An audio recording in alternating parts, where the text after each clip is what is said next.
escucho.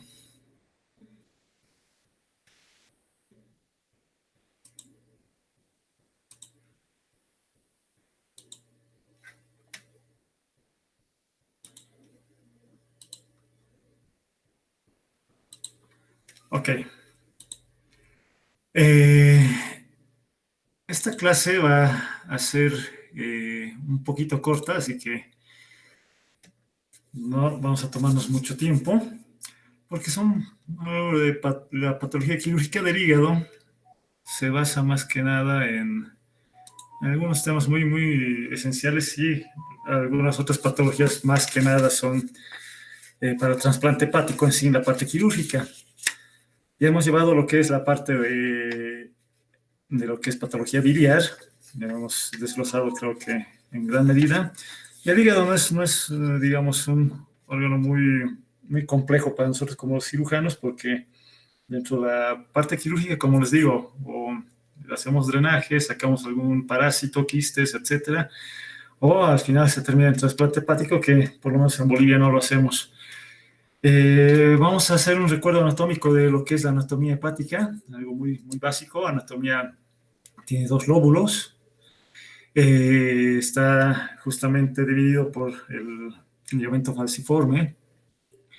Dentro de esos lóbulos hay una segmentación hepática que fue descrita por estos autores en 1957, que es Coinaud, que es la que vamos a utilizar. De Goldsmith y Goldburn no lo vamos a utilizar porque es totalmente diferente. Más que nada nos basamos en la funcionalidad de los vasos intrahepáticos. Entonces, es más o menos así. Y el hígado, pues es un órgano, uno de los órganos más grandes que tenemos en lo que es la cavidad abdominal. Va a tener funciones diversas, ¿no? Como la producción de bilis, que ya vamos a ir desglosándola también. Y justamente sobre la segmentación hepática, Coinaut hace esta segmentación que quirúrgicamente es muy, muy interesante, pues gracias a esto podemos ir sacando los segmentos que están o lastimados, o infectados, o etcétera, ¿no? Lo que comprometidos en alguna patología. Era bien complejo entenderlo hace varios años porque generalmente te lo dibujaban en una sola dimensión y te lo ponían pintado digamos, las caras que se eran expuestas hacia la parte anterior. En este gráfico, en esta segmentación hepática, como pueden ver, el lóbulo, el segmento 1 en sí, que es el lóbulo caudado, que se encuentra por debajo del hígado. Aquí, si lo ven en esta descripción, que es en un solo plano, no se identifica. Y la parte que está pintada, o sea, está gris, es la parte que está hacia la parte de la cavidad abdominal, o sea, hacia la pared anterior. Entonces tienes un segmento 2, un segmento 3, ¿ya? Parte del segmento 4, que se puede ver, pero ya es en el otro lóbulo. Segmento 5 entero, segmento 6, que es también hacia la pared anterior. Y lo que está hacia lo que es el diafragma, y hacia la parte posterior, está aquí en blanco, es el segmento 7, el segmento 8 y parte del segmento 4. Entonces, la descripción es muy tridimensional, como pueden ver, de la segmentación hepática, pero gracias a esta segmentación podemos identificar tomográficamente, que han llevado en la parte de radiología, el lugar o el nivel de lesión que puede tener alguna patología. ¿Ya? Recordar, ¿no?, que las relaciones del hígado, hacia arriba está el diafragma, tiene el ligamento falciforme que va a dividir en los dos lóbulos, hacia abajo hay pues varias impresiones donde está la vesícula biliar, hay el ángulo hepático del colon, está el duodeno, está la vía biliar, los grandes vasos, está aquí lo que es la arteria, que es la vena porta, ¿no? El drenaje de la vena porta se va hacia lo que es la cava inferior, etcétera, ¿no? Entonces es un recordatorio anatómico que ustedes ya han llevado, pero no va a intercurrir mucho en lo que vamos a seguir describiendo. Ahí está la anatomía semiológica, cuadrante superior derecho en la mayor parte del hígado, el lóbulo izquierdo va a proyectarse a lo que es el epigastrio, ¿no? Y alguna vez un poquito más allá. Pero bueno, esta es la proyección a nivel de los cuadrantes semiológicos. Ahí están las relaciones, el estómago, duodeno, el colon. ¿Ya? está cerca del páncreas, diafragma hacia arriba, entonces hay que recordar que los ligamentos triangulares son los que van a sostener el hígado en la posición que se encuentra, ¿no? Si no estuvieran esos ligamentos, estaría flotando por todo el abdomen. Aquí tenemos la descripción, continuamos con la descripción anatómica. En la parte inferior, ¿no? Que aquí van varias relaciones, impresiones hepáticas, ¿no? Aquí está la impresión renal, la impresión colónica o cólica, aquí está la parte de los grandes vasos, la parte de la vía biliar, lo que habíamos descrito en la anterior clase. Entonces hay varias descripciones sobre las relaciones que tiene el hígado y en sí la parte importante es también la función del hígado, ¿no? Entonces, dentro de la función o la fisiología del hígado, es que es un órgano que va a metabolizar carbohidratos, lípidos y proteínas. Ustedes lo saben muy bien, han llevado ya todo esto. Y lo importante es la producción de bilis. ¿Cuánta bilis se produce al día? La descripción en su libro indica de 1 litro a 1,5 litros por día. Hay otra literatura que te indica entre 600 a 1,200 ml por día, pero más o menos el promedio es esto, ¿no? O sea, arriba de 1 litro que va a producir bilis el hígado por día. Y esto es importante saber, ¿por qué? Porque con la patología previa que hemos visto en lo que son las coledocolitiasis, y colocando una sonda en Tedeker, tenemos que verificar cuánto sale de bilis a través de ese drenaje hacia el exterior. Y hay que considerar estos parámetros de bilis, 1,000 a 1,500 por día. ¿Cómo está constituida la bilis? Gran parte por agua y tiene también solutos. Y estos solutos son sales biliares, lecitina, bilirrubina, colesterol, ácidos grasos, proteínas, sales inorgánicas como sodio, el potasio, el calcio, el bicarbonato, ¿no? Como pueden ver, aquí están algunos componentes del triángulo de Almirón-Small que nos indicaban cuál era la formación de los litos a nivel de lo que es la vía biliar. Entonces, ahí está toda la constitución de la bilis. pH de 5,885 y la bilis se produce en el hepatocito. ¿Ya? Así que recordatorio fisiológico. Esto es pues una gráfica de un dibujo animado que alguna vez veían. Érase una vez la vida, ¿no? Y es el hígado donde tiene todas las funciones. ¿Alguien está con el micrófono encendido? Por favor, ¿puede apagarlo? Está con un acople. Chicos.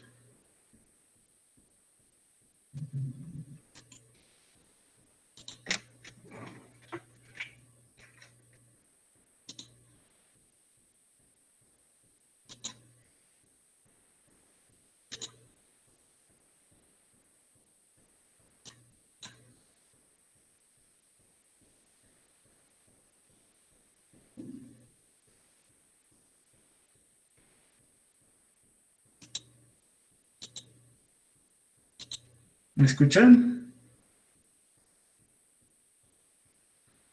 Sí, doctor. Sí, doctor, se le escucha. Hay un acople que alguien que ha dejado encendido su micrófono ya. Continuaremos. Ya. Bueno, entonces la fisiología, como les decía, metabolismo de todo eso, ¿no? Lípidos, carbohidratos, proteínas, metabolismo de medicamentos, de fármacos, de tóxicos, de toxinas. Dentro de lo que son los lípidos, recuerden que hay algunas patologías donde se van acumulando grasa en el hígado, es el hígado graso, que es algo muy clínico, que lo van a llevar seguramente en gastroenterología. Entonces tenemos un sinfín de mecanismos metabólicos que va a realizar el hígado para llegar a descomponer ciertas moléculas, tanto de fármacos como de alimentos, ¿no? Entonces, eso es lo importante. Bueno, ¿qué es lo que me interesa a mí? La patología hepática. Aquí, en este desglose de todo lo que está en su libro de Michans, lo que me interesa es esto: absceso piógeno, absceso mediano y la hidrotirosis abdominal. Y luego vamos a hablar ya de los traumas hepáticos y todo cuando hablemos ya de la parte de trauma abdominal. Pero dentro de la patología, de procesos patológicos, vamos a desglosar estos tres. Cirrosis, falla hepática fulminante, hipertensión portal no cirrótica, síndrome de Buchiari. Todas estas descripciones, en inicio, todo su tratamiento es clínico. Lo van a llevar seguramente con el gastroenterólogo. ¿Y cuál es la conducta quirúrgica de estas cinco patologías? Al final es trasplante hepático, o sea, no hay dónde más perderse. Así que vamos a desglosar estos tres que están con su asterisco y vamos a ir verificando qué es lo que podemos hacer como cirujanos. ¿Cuál es la definición de un absceso piógeno? Es la colección localizada de pus, por eso es piógeno, que está justamente enmarcada en el parénquima hepático. Es una supuración enclavada en ese órgano, o sea, en el hígado. Esta entidad es clínico-patológica, donde se va a asociar a otras manifestaciones.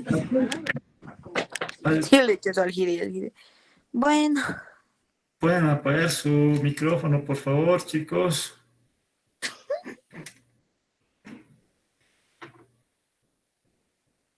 Ya. Al ser una patología donde hay inflamación e infección, va a producir ciertas manifestaciones a nivel sistémico, como la toxemia, bacteremia, síndrome de respuesta inflamatoria sistémica, sepsis y shock séptico, ¿no? O sea, es una evolución que todos los libros de medicina te indican cuando hay un proceso infeccioso. Pueden ser solitarios o pueden ser múltiples. Y un dato característico es el dolor y todo lo que indica la manifestación sistémica de fiebre, diaforesis, taquicardias, etcétera, ¿no? Cuando hay un proceso infeccioso. Dentro de la etiopatogenia, la vía biliar es la causa más común, que es lo que hemos llevado a la anterior clase, es la coledocolitiasis, que se complicaba con colangitis. Y justamente esa colangitis te puede producir un absceso piógeno. ¿Ya? Entonces esa es la evolución más allá de la colangitis, lo que habíamos llevado a la anterior clase. La vía portal o la vía arterial, o sea, la vía venosa y la vía arterial, también pueden transportar bacterias que te van a producir justamente abscesos piógenos. Contigüidad, órganos vecinos, como abscesos a nivel de la vesícula, hemos hablado de los piocolecistos, que te pueden producir, abscesos colónicos, abscesos renales, que pueden llegar a introducirse a través de la contigüidad al parénquima hepático, ¿ya? Traumas, ¿ya? O sea, que te meten un cuchillo a nivel del parénquima hepático, un cuchillo obviamente está sucio, no está estéril o nada, el asaltante no esteriliza sus utensilios de trabajo, así que también te puede producir un absceso piógeno. Y los que no se han enmarcado en todo esto, que es muy raro que no encontremos, y puede haber que no tengan una causa determinada, se llaman criptogenéticos. Raro llegar a identificar o tratar de englobar en criptogenéticos si has investigado muy bien. Actualmente tenemos mucha capacidad de diagnóstico, tanto ecográfico, en imágenes, tomografías, laboratorios, etcétera, para poder llegar a hacer un diagnóstico de absceso piógeno, ¿ya? Dentro de lo que es la parte microbiológica, todo lo que hemos hablado con lo que era la parte de la vía biliar, están metidos esas bacterias, la Escherichia coli, la Klebsiella, son generalmente polimicrobianos, ¿no? O sea, no solo va a una sola bacteria, vienen varias bacterias y un 64% son de esta característica. Anaerobios, que están también insertos en lo que es el intestino, pueden pasar por translocación bacteriana hacia allá o por la misma vía biliar, así que, o la parte hematológica, todo lo que hemos visto. Y en algunos pacientes inmunodeprimidos, y actualmente nos vemos en lo que son la tuberculosis y lo que es la parte de HIV, pueden presentar incluso invasión por hongos, ¿no? La Candida albicans es uno de los que son oportunistas y van a producir justamente la colonización a nivel del parénquima hepático. Entonces, sí, ustedes saben hacia qué van a tratar, van a poder dar el antibiótico correspondiente, ¿no? Entonces, si quieren tratar todo lo que son gram negativos, saben que las cefalosporinas de tercera generación, las quinolonas te van a pegar muy bien. Anaerobios te pega muy bien metronidazol o clindamicina. Y bueno, ya la Candida albicans, ¿no? Que son antimicóticos, usamos mucho fluconazol, por ejemplo, entonces puedes triasociar para llegar a controlar ese absceso piógeno. Dentro del diagnóstico, la clínica generalmente es inespecífica, ¿no? Puede haber un dolor, como les decía, a nivel del cuadrante superior derecho, pero generalmente vienen sépticos, ¿no? O sea, un síndrome séptico, ¿qué significa? Que vienen taquicárdicos, oligúricos, vienen con fiebre o vienen diaforéticos, entonces tienen alteraciones sistémicas. Y generalmente sin específico, o sea, tú estás buscando una infección, pero no sabes a qué nivel es, hasta que identificas tal vez por un estudio de imagen dónde ha sido el problema. Bueno, si te viene con dolor abdominal en el cuadrante superior derecho, pues mucho más sencillo. Laboratorialmente, en el hemograma, pues leucocitosis, que es generalmente, ¿no? Yo les digo, en los adultos mayores y a veces en los niños no hay leucocitosis, pero sí hay neutrofilia, entonces busquen eso.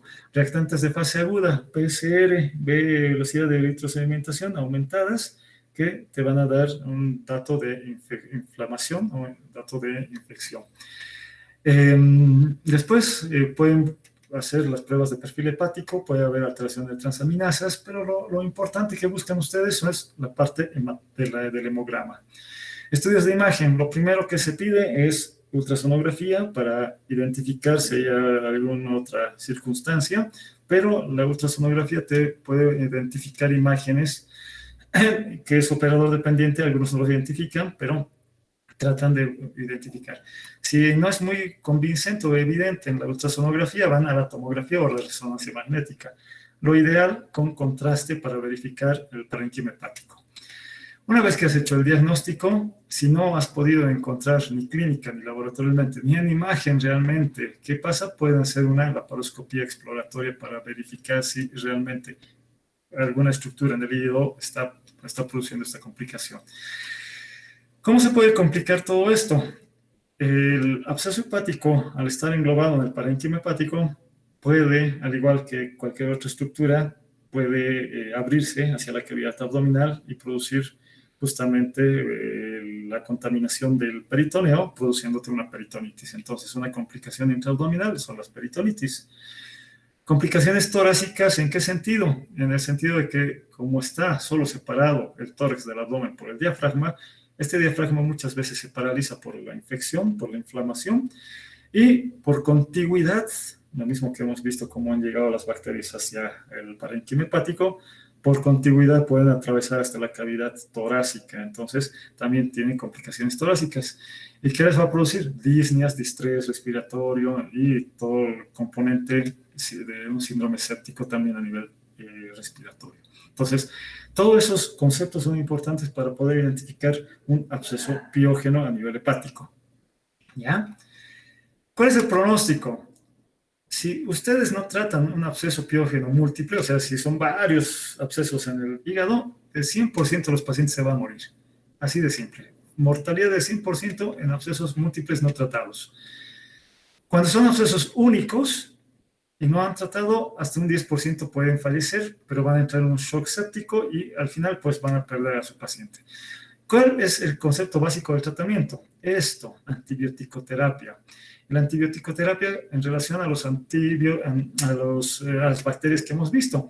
Y tiene que ser asociada, y les he puesto hasta 3 antibióticos que pueden asociar, o incluso hasta 4. Entonces, sí o sí tienen que utilizar varios antibióticos.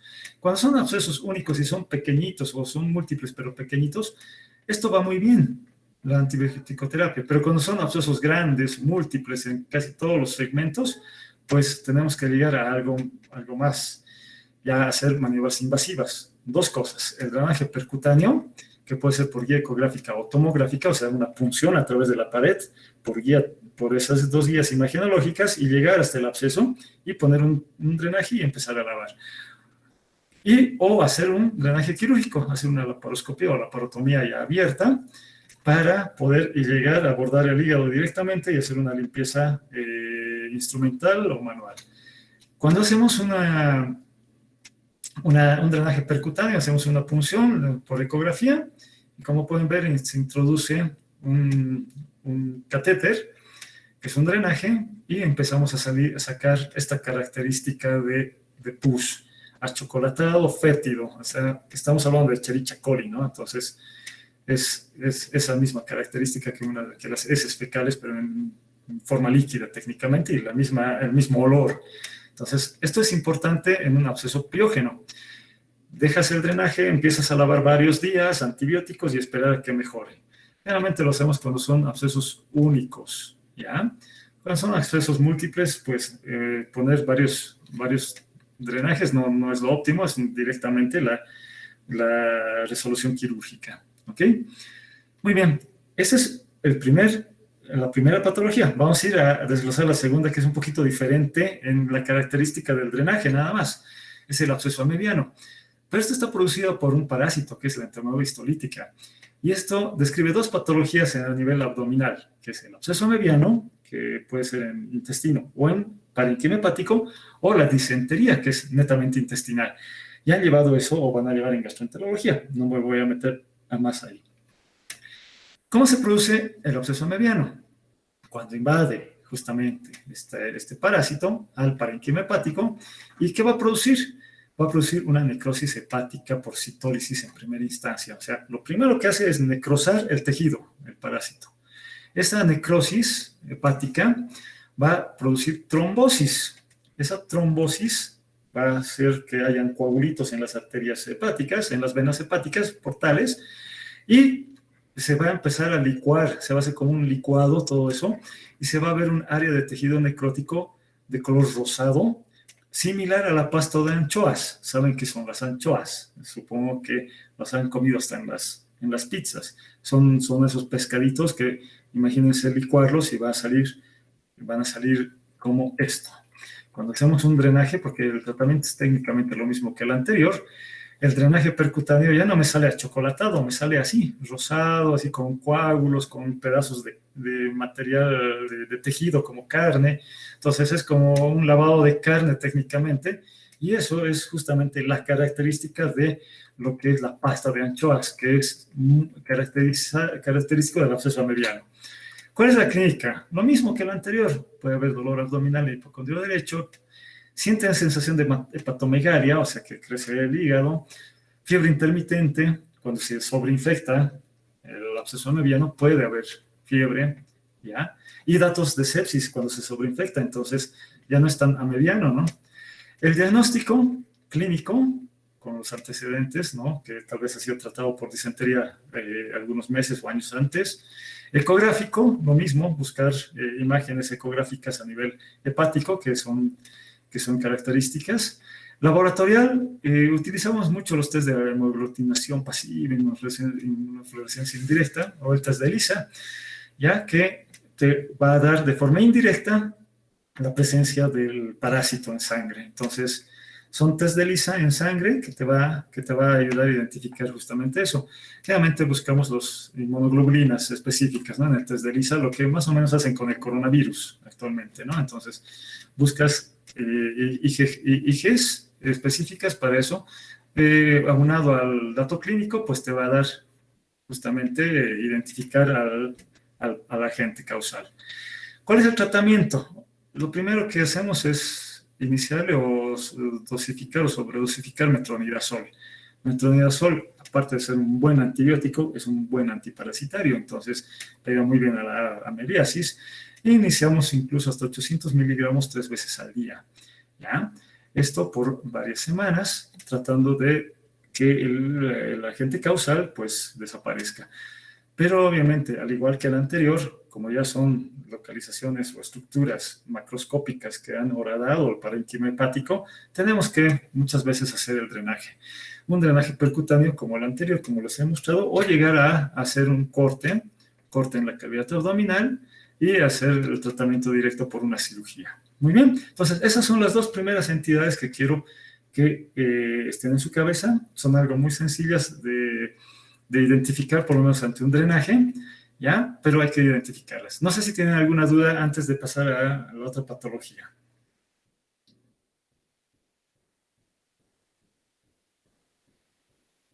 Nada, perfecto. Esto ya lo han llevado en parasitología. En parasitología, todos, como médicos, hemos hablado de lo que es el quiste hidratídico y su agente causal, el Echinococcus granulosus. Y recordarán que lo definen como una zoonosis. Lamentablemente, en el ciclo evolutivo, el hombre ni siquiera está dentro del ciclo evolutivo, sino está por aquí afuera, y accidentalmente el hombre, pues, es un huésped accidental en este caso. Y ustedes ya podrán revisar cualquier libro de parasitología para ver todo esto.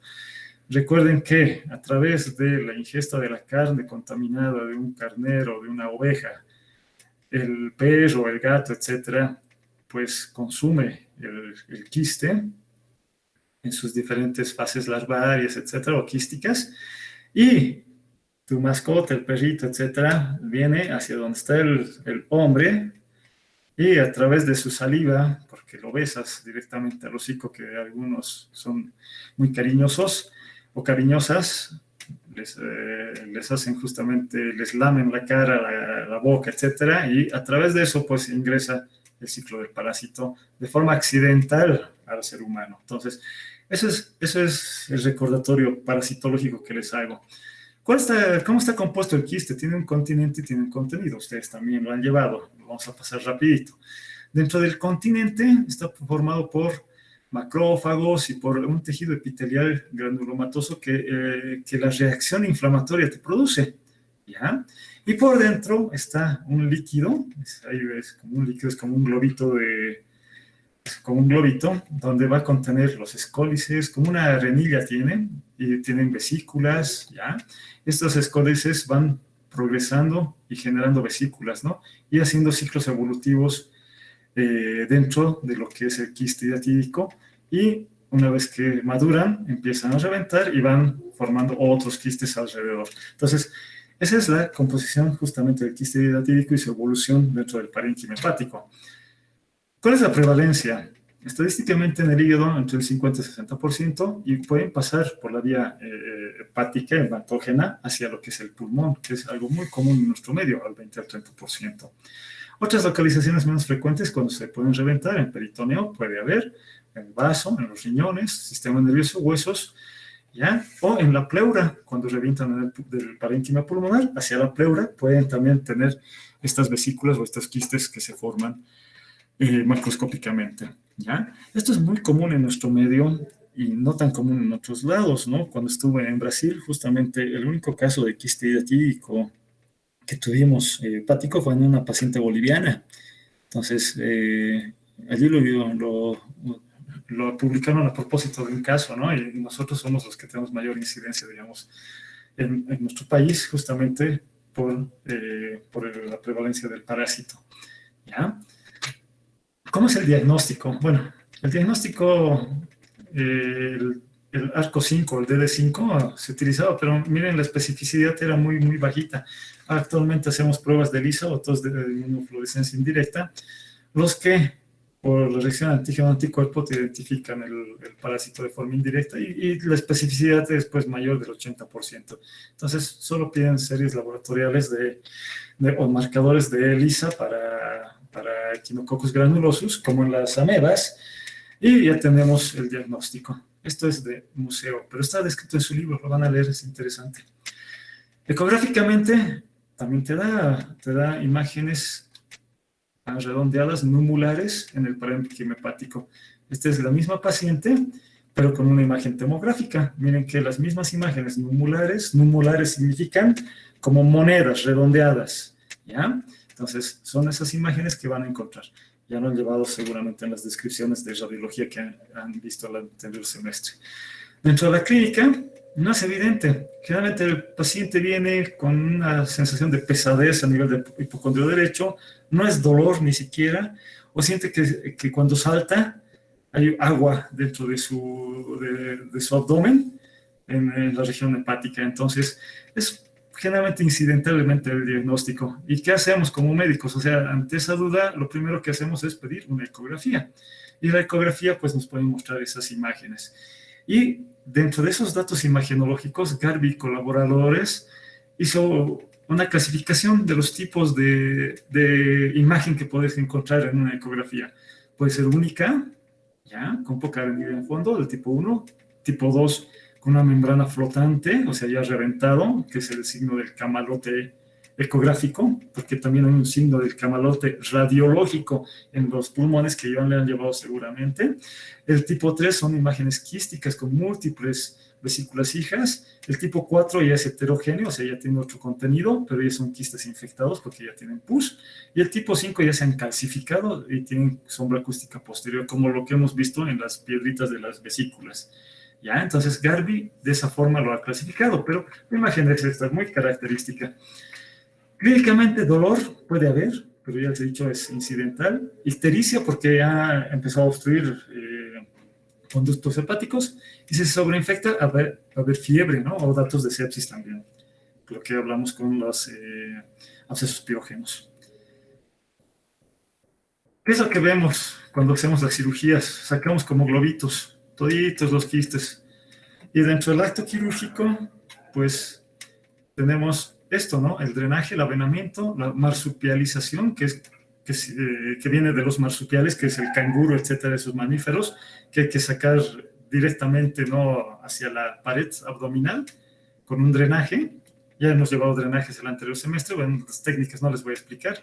Podemos sacar los quistes, como ven acá, solo los quistecitos, o podemos hacer segmentectomías, o sea, por el conocimiento anatómico de los segmentos, por ahí todo el segmento está ocupado, entonces hay que sacar el segmento. Y de esa forma, de forma quirúrgica, lo solucionamos. El tratamiento médico en sí no ha dado muy buenos resultados, a pesar de que aparentemente hay unos estudios en España hace muchos años, hace casi 20 años, donde indican que dar dosis altas de albendazol ha funcionado. ¿Qué hacemos nosotros? Iniciamos albendazol por lo menos 1 o 2 semanas antes del acto quirúrgico y por lo menos unos 6 meses a 1 año continuamos dando albendazol al paciente después de operarlo. Entonces, eso es lo que usamos actualmente con lo que es el Echinococcus granulosus cuando te produce quistes hepáticos. ¿Ya? No sé si tienen alguna duda, creo que eso es toda la presentación porque no hay mucho más que hablar de hígado. Escucho cualquier duda que tengan.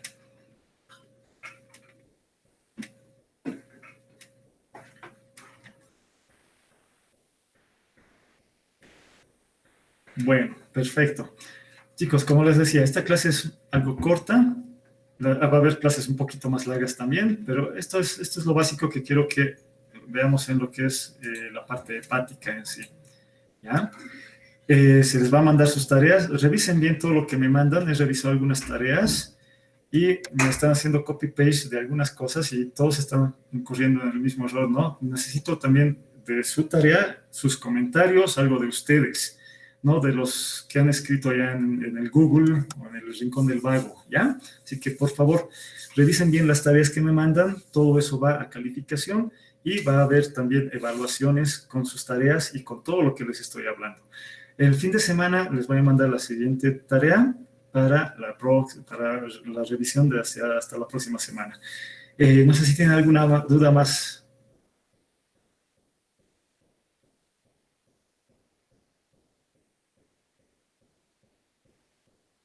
Bueno, no hay ninguna duda. El próximo mes, tal vez 2 viernes, bueno, ustedes no están, el del grupo del viernes se va a anexar a ustedes como grupo, porque tengo actividades en el Hospital del Norte que tengo que hacer, tengo que cubrir algunos turnos porque somos menos médicos allá. Entonces, tal vez 2 viernes del próximo mes no van a estar ustedes un poquito más repletos, aunque la plataforma aguanta hasta 250 miembros, así que no va a haber mucho problema. Muy bien, chicos, muy buenas tardes y los veo la próxima semana. Gracias, doctor. Hasta luego. Hasta luego, doctor. Gracias. Hasta luego.